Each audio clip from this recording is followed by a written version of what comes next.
Hi everyone, it's April here and I'm back with a brand new face from my 100 day faces challenge where I draw one face every day for 100 days apart from those 3 weeks where I didn't draw anything. Whoops.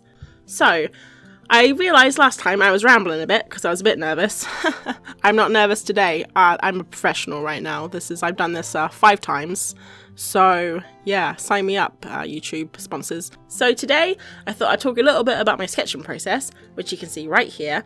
I'm starting with the nose because I used to do that thing where you draw a circle and then you do a line through the circle and another line. But I'm a rebel, so I'm like, chuck out the rule book and just draw a nose. So I just do that thing where you start with a nose and you kind of work your way out, which causes some problems. In this face, it definitely caused some problems because I drew the nose straight. Well, I was meant to draw the nose at an angle because her face is like pointing a little bit to the left, like, hey. You can see I'm erasing a lot here because I had a lot of trouble with this face.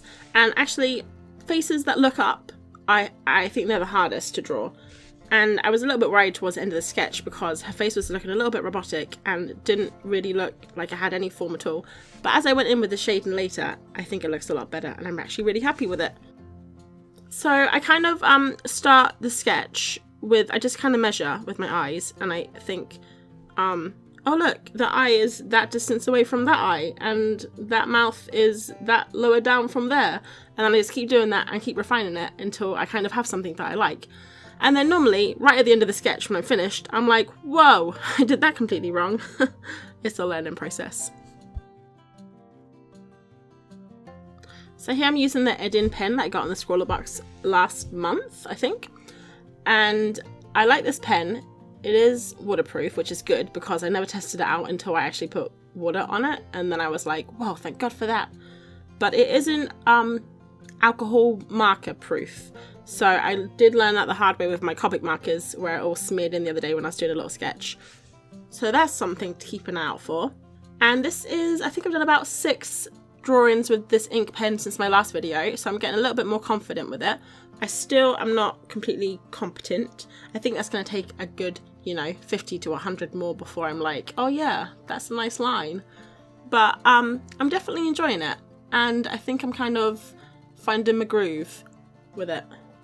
I think one thing that would help is if I get a couple of other thinnesses or thicknesses of the pens, because then I wouldn't have to keep building the pen up, because you can see on the eyebrows I definitely went in a little bit too heavy there, more than I wanted, and if I had like a thicker pen it would have been a little bit easier.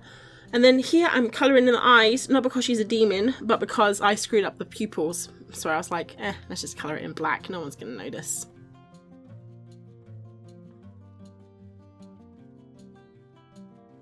And then with the hair, with all of the hair that I've ever drawn in my life, I think that I definitely would like to improve that, because even though this has been a 100 day face challenge, it hasn't been a 100 day hair challenge.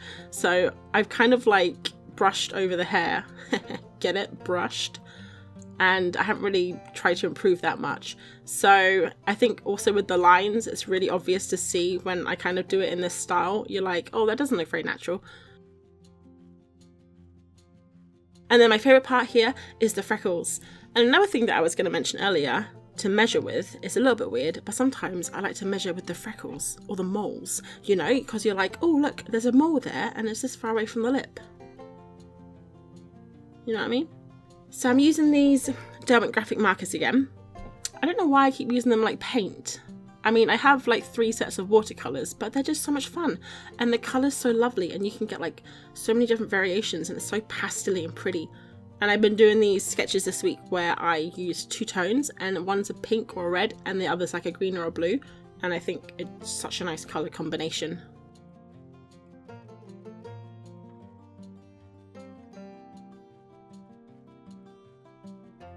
So I'm just popping in that colour for a base, start really lightly, because this dries really fast. So if you're going a little bit too dark and then you leave it, you won't be able to get it up because it doesn't activate. It's like waterproof once it's dry.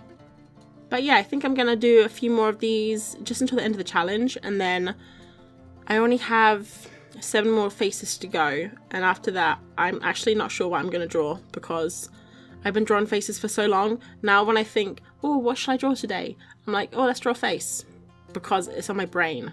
but maybe I want to draw a snail, you know, or a fire truck, or a snail on a fire truck. Who knows?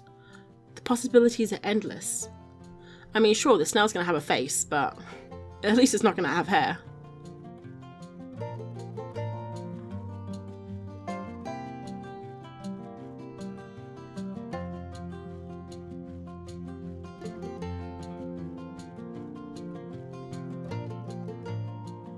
So the colours that I used today from the Derwent Graphic were Tickled Pink and Billy. And I think Billy, which is this greenish blue, is definitely my favourite colour out of the 10 pens that I have. And I use this little technique where I just pop it on and then I mix it in with water. Pretty self-explanatory, really. I'm just talking for the sake of talking right now.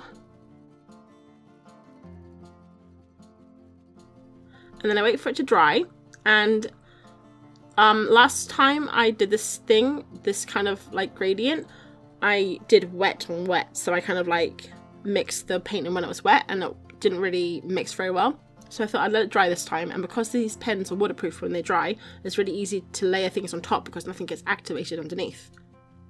So I thought I'd give her some kind of cool pink tips, like she's a cool chick. She's a pretty cool chick. I mean, I wish I had blue eyebrows and freckles. So you can kind of see with all the shading, she looks a little bit less robotic than she did in the pencil sketch.